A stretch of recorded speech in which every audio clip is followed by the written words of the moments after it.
Misalnya ada anak muda ingin bertobat, kejahatannya banyak yang pernah dikerjakan, beliau melihat yang mampu bimbing engkau, itu majlisnya ada di sana. Maka berangkatlah anak itu, di tengah perjalanan, di tengah-tengah lebih sedikit sejengkal saja, sebelum sampai ke tujuan, tiba-tiba datanglah ajalnya, wafat dia. Ini nanti yang menjadikan salah satu kisah ini, turunnya surah keempat, surah An-Nisa di ayat yang ke-100, paling kiri sebelah bawah di mushaf.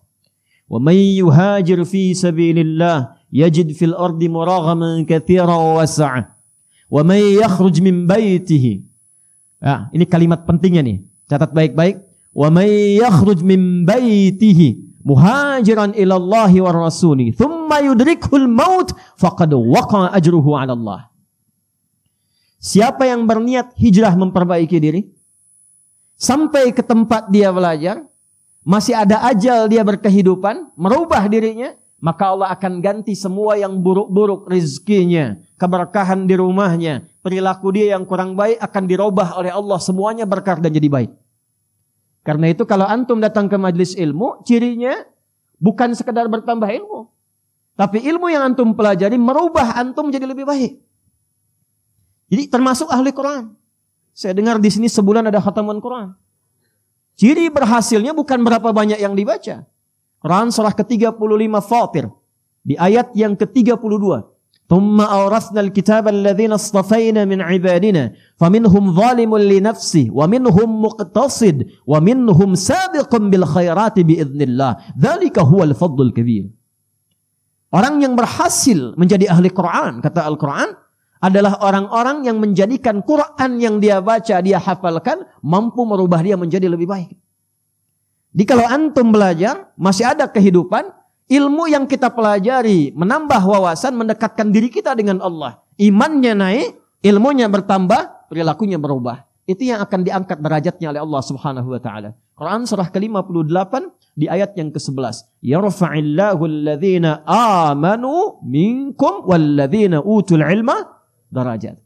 Tapi kalau antum berangkat, niat ingin taubat, niat ingin berubah, niat ingin hijrah, bahkan belum sampai ke majlis, belum sampai ke Masjid Fatimah Muhammad, baru di tengah-tengah perjalanan niat ingin berubah, thumma yudrikhul maut, seperti pemuda tadi tiba-tiba maut datang di tempat, di keadaan yang bahkan tidak dia duga. Ya, 5 hak prerogatif Allah. Quran surah ke-31 ayat 34. Innallaha 'indahu 'ilmus sa'ah wa yunazzilul ghaits wa ya'lamu ma fil arham wa ma tadri nafsum bi ayyi ardin tamut. Ya, awas tuh. Wa ma tadri nafsum madza taksibu ghadan wa ma tadri nafsum bi ayyi ardin tamut.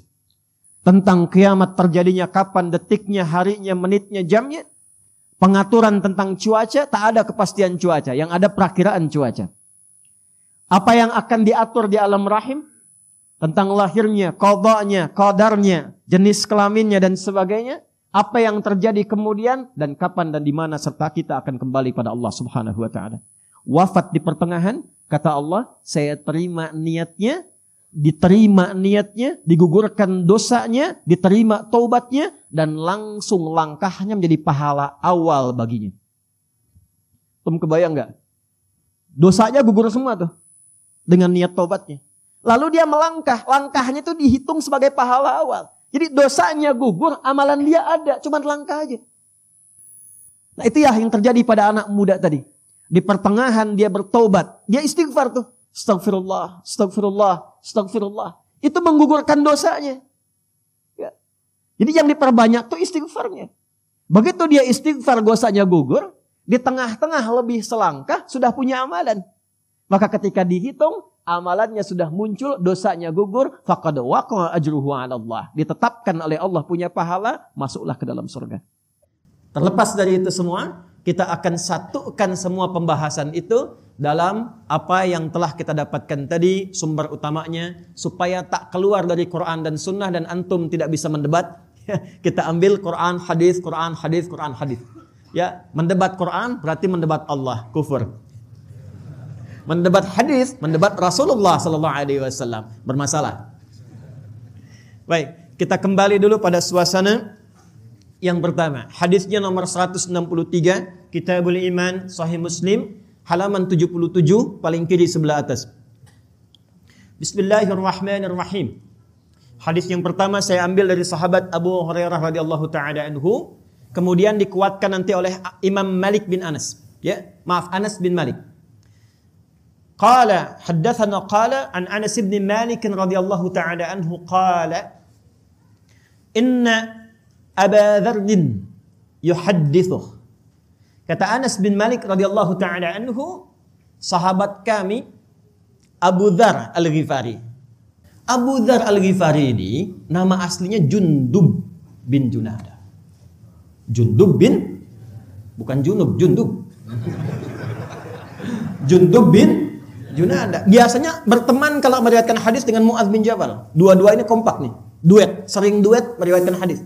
Termasuk tadi doa antum alhamdulillahilladzi ahyana ba'dama amatana wa ilaihin. Itu diriwayatkan oleh duet Mu'adz bin Jabal dengan Jundub bin Junadah. Antum ngaji Al-Arba'in An-Nawawiyah tuh. Ya, nomor hadis yang ke-18 tuh. Ittaqillaha haitsu ma kunta wa atbil hasanata sayyi'atal hasanata tamhuha. Itu riwayatnya dari Mu'adz bin Jabal dan Jundub bin Junadah. Kenapa disebut Abu Dzar Al-Ghifari? Ingat rumusnya? Al-Ghifar berarti dari Ghifar.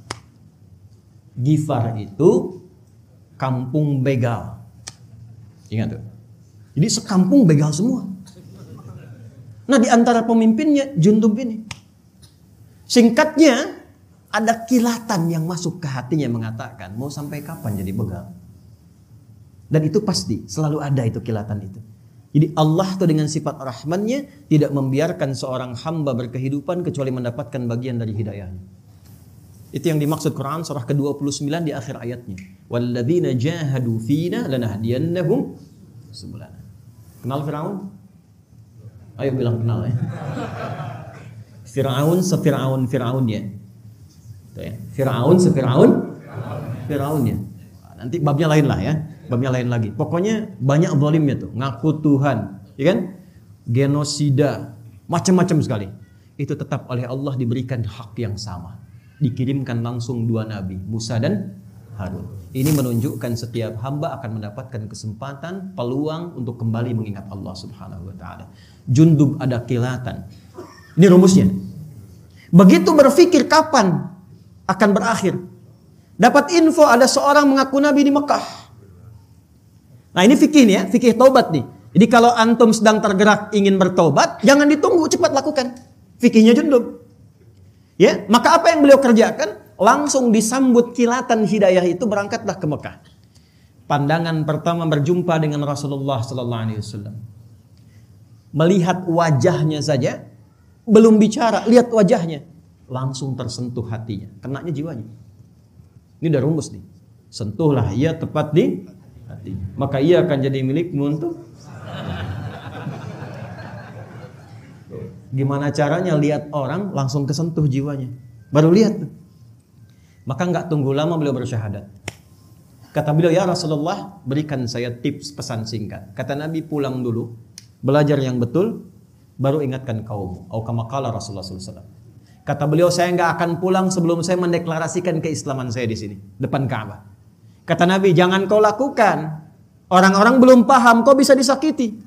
Ya, apa jawabnya Jundub bin Junadah? Ya Rasulullah, saya ini membegal terang-terangan. Masa masuk Islam sembunyi-sembunyi? Saya ini membegal terang-terangan, gak enak lah syahadat sembunyi-sembunyi. Maka beliau keluar depan Ka'bah mengatakan, ya ma'syara Quraisyin, ushhidu an la ilaha illallah wa anna Muhammadar Rasulullah. Hei semua orang Quraisy, lihat nih, saya bersaksi gak ada Tuhan selain Allah dan Muhammad SAW Rasulullah. Kalian mau apa katanya? Pukulin. Jatuh pingsan, begitu akan dihabisi. Ada riwayat menyebutkan ditemukan oleh sahabat Ali bin Abi Thalib radhiyallahu taala anhu. Ada riwayat mengatakan ditemukan oleh paman Nabi Hamzah bin Abdul Muttalib radhiyallahu taala anhu. Begitu kelihatan, oh jangan kalian sakiti lagi, karena ini adalah orang Ghifar. Kalau kemudian dia tewas di sini dan ketahuan suku Ghifar, nggak ada kafilah dagang kita akan lolos lewat situ. Maka sepakat mereka, biarkan dia pergi. Pergilah kemudian beliau ini taubatan nasuha. Dan jadilah ini fikih preman tobat.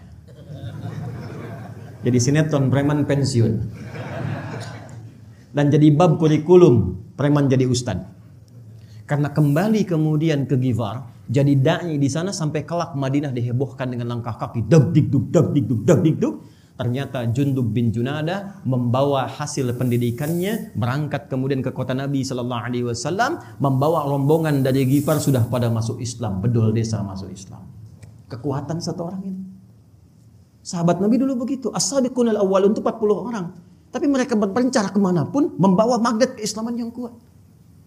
Amr bin As itu cuma jalan sepeninggal Nabi, bawa ekspedisi jalan, gak ngapa-ngapain jalan, ekspedisi. Afrika Utara dijelajahi. Dari Mesir, Libya, Tunisia, Aljazair, Maroko sampai ke Syam. Syria sekarang ada 4 negara, Libanon, Jordania, Palestina, Syria. Insyaallah kita selesai ini kita salat ghaib ya. Untuk yang musibah di Turki dan Syria. Itu semua yang dilewati muslim semua dan maju. Dan kelak Afrika Utara itu yang dilewati akan jadi provinsi negara Islam masa itu. Gubernurnya Musa bin Nusair, kodamnya, panglima kodamnya itu ya.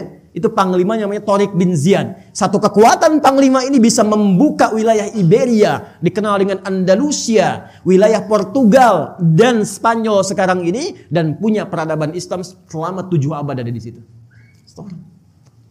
Makanya dibukanya Fatah. Inna fatahna laka fatham mubina. Fatah itu apa? Membuka kebaikan. Jadi orang Islam itu dimanapun berada mesti membuka semua nilai kebaikan. Antum ke kantor jadi orang baik. Buka semua peluang kebaikan. Yang disiplin, antum. Yang jujur, antum. Tidak korupsi, disiplin, paling sabar, tepat waktu, paling bagus hasilnya. Buka semua nilai kebaikan. Nanti kalau ditanya, bagaimana Anda bisa begini? Jawab, Islamlah yang mengajarkan saya seperti ini. Itulah hidayah. Itulah hidayah. Nah, ketika masuk Islam diviralkanlah tempatnya dari Ghifar, maka dikenal dengan Abu Dzar al-Ghifari. Kenapa yang disebutkan Abu Dzar al-Ghifari-nya bukan nama orangnya? Untuk memberikan kesan kepada orang setelahnya. Nih saya nih, dulu saya mantan begal. Sekampung begal semua. Tapi Islam merubah saya menjadi orang baik dan dekat dengan Nabi, meneruskan risalah dakwah beliau. Itulah kalau antum ngaji tahu sanadnya, jadi kita bisa berubah. Dulu pembegal jadi ahli hadis, jadi ustadz. Kenapa saya nggak pernah begal orang, nggak bisa mendapatkan hadis Nabi SAW? Jelas?